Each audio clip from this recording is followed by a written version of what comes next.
तो वो रिफाइंड तेल क्या है और ये तेल क्या है कोल्ड प्रेस यानी क्या, मैं ये जानना चाहता हूँ। तो सबसे अच्छी बात इसमें ये है कि इसमें कंपटीशन का बिजनेस नहीं है, इसमें कंट्रीब्यूशन का बिजनेस। इसी प्रकार से गवर्नमेंट से लोन वगैरह भी मिलता है क्या इस तरह का कुछ उद्योग चालू करने के लिए? MSME यानी मेरा ये क्वेश्चन है कि भाई मैं अपना 240 रुपये वाला रिफाइंड तेल छोड़ के मैं ये 300 रुपये वाला सरसों तेल क्यों यूज़ करूँ, ये बताइए थोड़ा सा हमको समझाइए। इससे जुड़े रहने के लिए सब्सक्राइब बटन को दबाइए, उसके बाद बेल आइकॉन को ज़रूर दबाइए और ऑल नोटिफिकेशन सेलेक्ट कीजिए। Thank you sir. नमस्कार, हमारे दर्शकों को आपका परिचय दीजिए सर। मेरा नाम समीर गुप्ता है, मैंने BE कंप्यूटर साइंस में किया है, लेकिन काम मैं ऑयल एक्सपेलर का करता हूँ।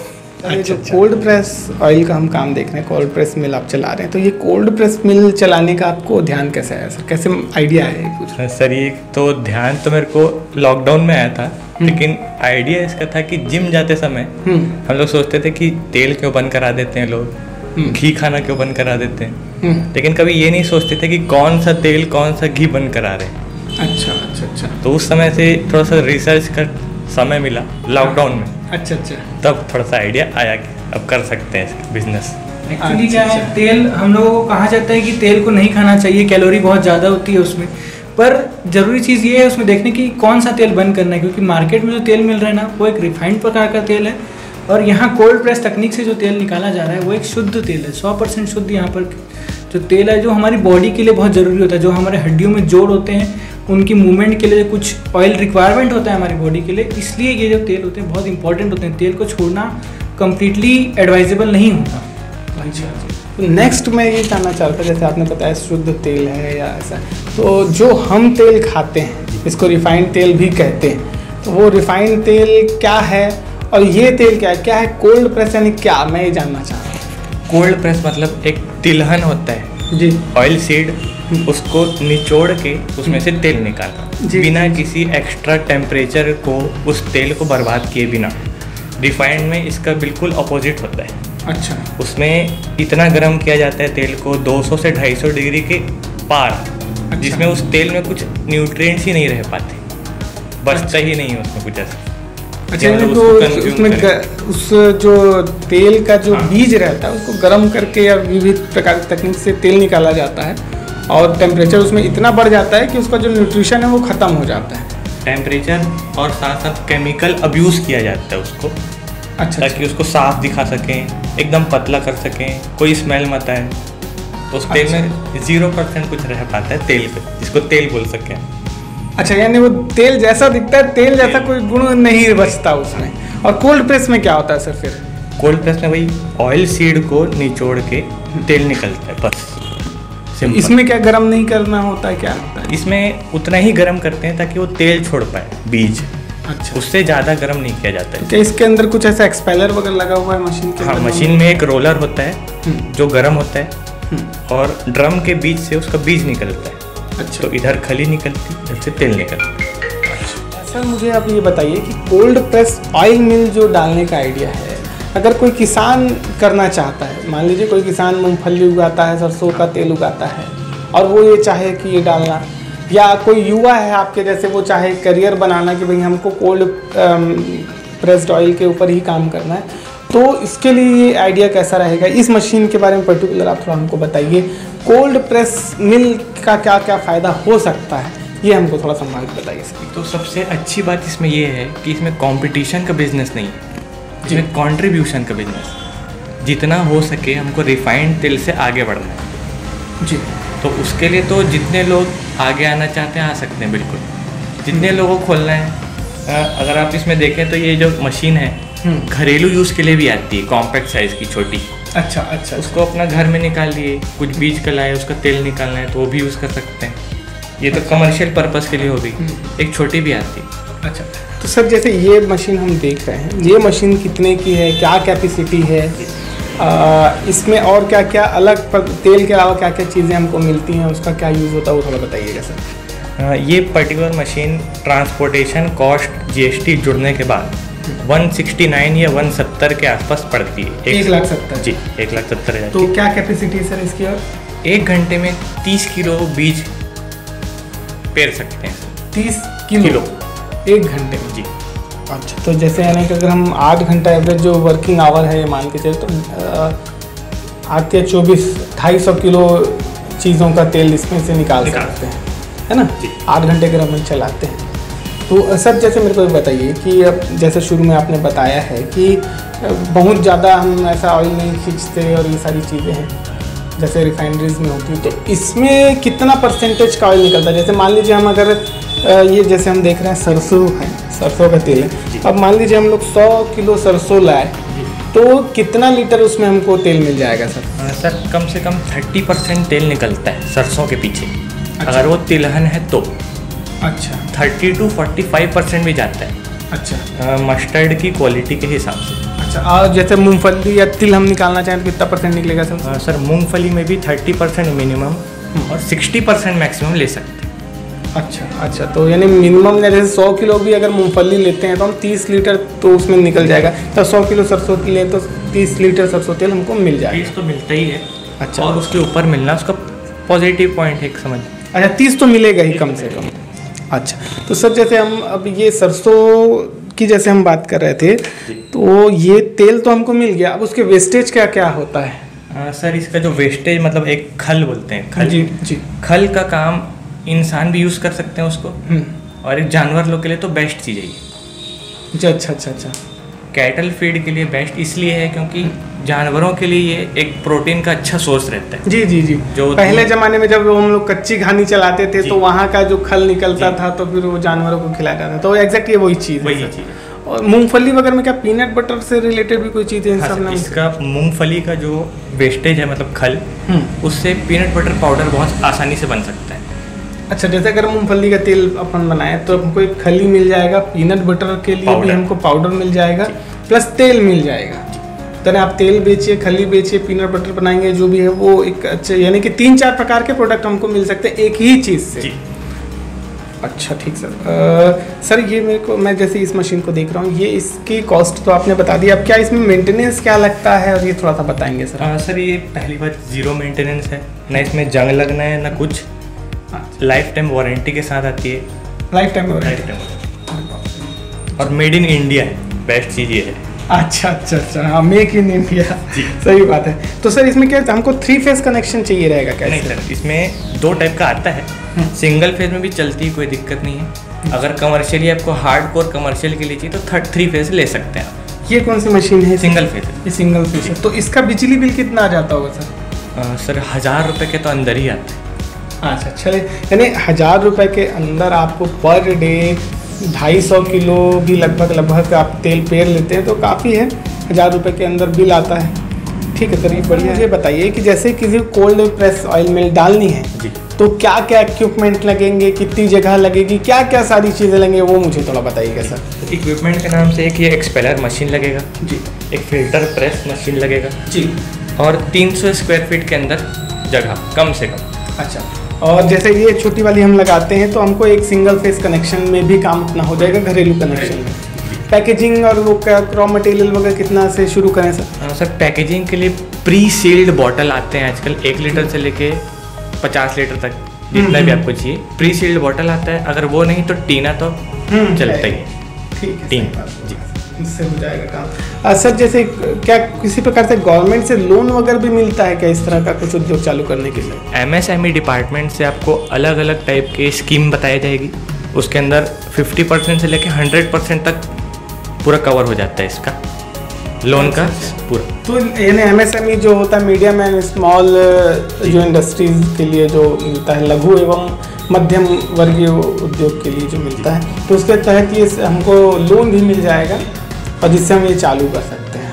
ये बड़ी बहुत पते की बात बताई सर आपने, थैंक यू सर। मैं ये थोड़ा सा अब अपने कॉर्पोरेट पे आते हैं कि ये आप मार्केटिंग कैसे करते हैं चीज़ों की, क्योंकि कोल्ड प्रेस ऑयल का नाम सामान्यतः लोग सुने नहीं और जाहिर सी बात है इसकी लागत भी थोड़ी ज़्यादा होती होगी, तो अपन मार्केटिंग कैसे करते हैं इसकी, ये थोड़ा समझाइए सर। वैसे तो इसको मार्केटिंग की ज़रूरत पड़नी नहीं चाहिए, लेकिन दोस्तों के थ्रू, परिवार वालों के थ्रू और एजेंट लोग जो होते हैं वो इसका बड़ी अच्छे से मार्केटिंग करके आराम से बेच देते हैं। अच्छा, नहीं फ्रेंड्स एंड फैमिली में तो रेफरेंस मिल गया, ठीक है, एजेंट्स क्या काम करते हैं ये मैं जानना चाहूँ। एजेंट्स इसका सच बताते हैं सीधा सीधा बताया, कोई इसमें झूठ बताने की ज़रूरत है नहीं। 100% तेल है, कोई इसमें फैट ऐसा है नहीं कि जो शरीर पचा नहीं पाए, और शुद्ध है।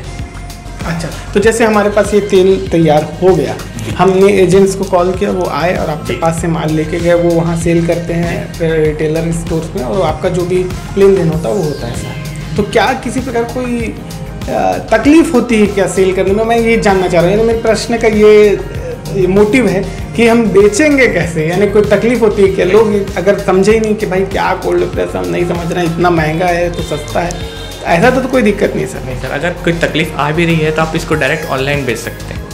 अच्छा, ऑनलाइन मतलब फ्लिपकार्ट, अमेजोन, व्हाट्सएप के थ्रू, जो भी पता है, फेसबुक का मार्केट प्लेस सबसे बेस्ट ऑप्शन है इसके लिए। अच्छा, उसमें आप अपना मार्जिन अपने हिसाब से सिलेक्ट कर सकते हैं, आप उसमें डालिए, आराम से बिकता है। अच्छा, ये अभी कोरोना के बाद से लोग तो लगता है अपने हेल्थ को लेकर भी कॉन्शियस हुए हैं, तो वो बात है। समीर जी, जैसे ये सरसों का तेल है, ये 1 लीटर हमको कितने का पड़ेगा? सर 300 रुपये लीटर। अच्छा, और मार्केट में कितने रुपए में मिलता है? 230, 240 रिफाइंड तेल। अच्छा, तो ये 60 रुपये प्रति लीटर महंगा है? तो फिर महंगा आप बोल सकते हैं, लेकिन चलता ही उससे दुगना है।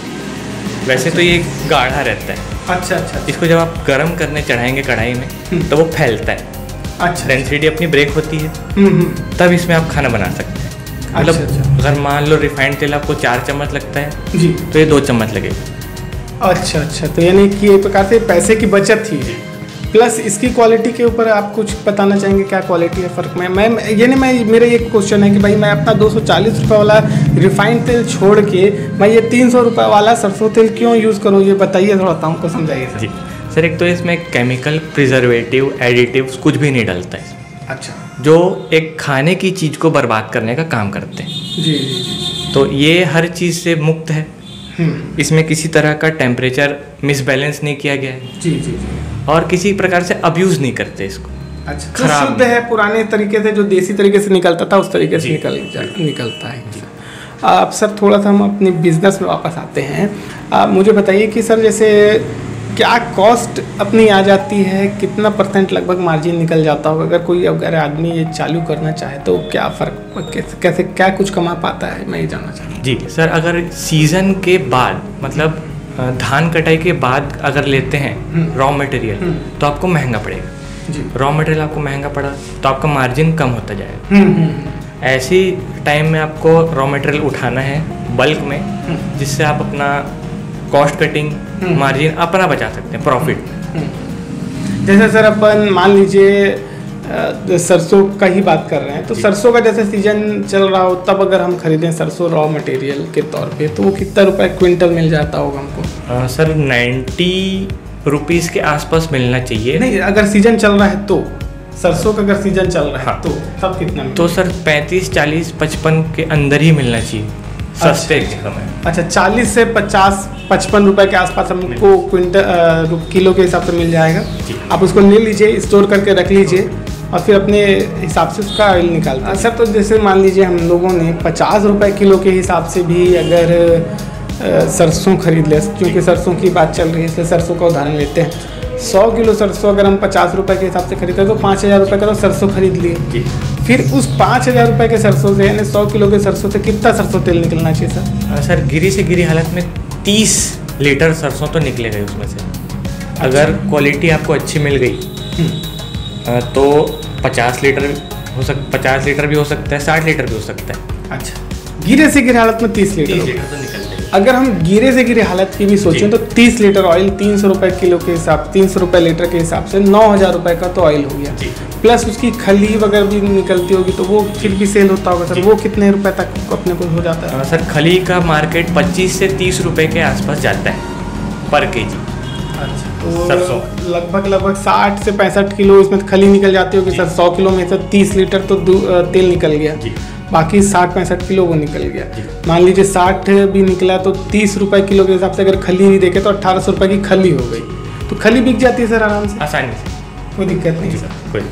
तो 1800 रुपये की खली प्लस 9000 रुपये का तेल जी अगर निकालें तो 10,800 रुपये अपने को होता है। 5000 रुपये का हमको सरसों पड़ा था, तो लगभग इसमें अपन दुगना कमा लेंगे सर। 200% अपना उसका वो हो जाएगा। 5000 रुपये लगाइए और थोड़ा बहुत मेंटेनेंस भी अगर उसमें 1-2 रुपये जोड़ें तब भी हमारे पास अच्छा मार्जिन हो जाता है कि 6,000 रुपये के कॉस्ट में हम करीब 10-10,500 हज़ार रुपये कमा लेंगे। मैं कहीं कुछ गलत कैलकुलेशन करना बिल्कुल सही बोल रहा हूँ। अच्छा, तो आपको क्या लगता है सर, युवाओं को इसके विषय में थोड़ा काम करना चाहिए? क्योंकि अभी कोरोना के बाद से जॉब लॉस इतना हो गया सर कि हर कोई नया कुछ सोच रहा है जी। तो आप थोड़ा क्या सजेस्ट करेंगे सर युवाओं को इसके लिए? युवाओं को, किसानों को क्या सजेस्ट करेंगे? सर, किसानों की हेल्प है इसमें। सबसे बड़ी बात तो ये है कि हम किसान के प्रोडक्ट का सही उपयोग कर रहे हैं और कुछ अच्छा बना रहे हैं, तो बेस्ट तो इसका ये सोल पर्पस ये हो गया। और दूसरा चीज़ सर, हेल्थ। हम दुनिया को हेल्थ प्रदान कर रहे हैं इसके थ्रू। जो लोग जिम जाते हैं रेगुलर जी। या फिर नहीं जाते हैं रेगुलर, दोनों को सेम प्रॉब्लम आता है अगर वो खा अच्छा नहीं रहे। सही बात है, अगर गलत खाएंगे तो बॉडी के साथ गलत ही होगा। तीसरा अपना ये बता देता हूँ, अपन कैरियर भी बना रहे हैं, हेल्थ सोसाइटी को अच्छी चीज़ भी दे रहे हैं, अपना कैरियर भी बना रहे हैं, और लगभग यानी 40-60% मार्जिन होना है, बड़ी बात है सर। और लोगों को काम भी दे रहे हैं इसके थ्रू। जी जी जी। सर मेरा आखिरी प्रश्न ये है कि आपका इस कोल्ड प्रेस मिल को शुरू करने के बाद क्या अच्छे और बुरे अनुभव रहा है सर? सर, शुरुआत में तो सबको तकलीफ होती है, नया बिजनेस रहता है तो मेरे को इस चीज़ की तकलीफ आती थी कि रॉ मटेरियल मेरे को यहाँ लोकल एरिया में उतना जल्दी नहीं मिल पाता था। तो मुझे वेट करना पड़ता था कि अब रॉ मटेरियल आएगा तब मैं इसका तेल निकालूंगा, तब मैं उसको बेचूंगा। तो उसको लोग इसको खोलने से पहले मार्केट रिसर्च अच्छे से कर लें, ताकि मुझे रॉ मटेरियल कहाँ से मिलेगा, मुझे बेचना कहाँ है, वो तैयारी रहे जी। समीर जी, हमको ये बताइए कि हमको अब जैसे ये ऑयल मिल शुरू करनी है, कोल्ड प्रेस ऑयल मिल, तो हमको सावधानी क्या रखनी चाहिए?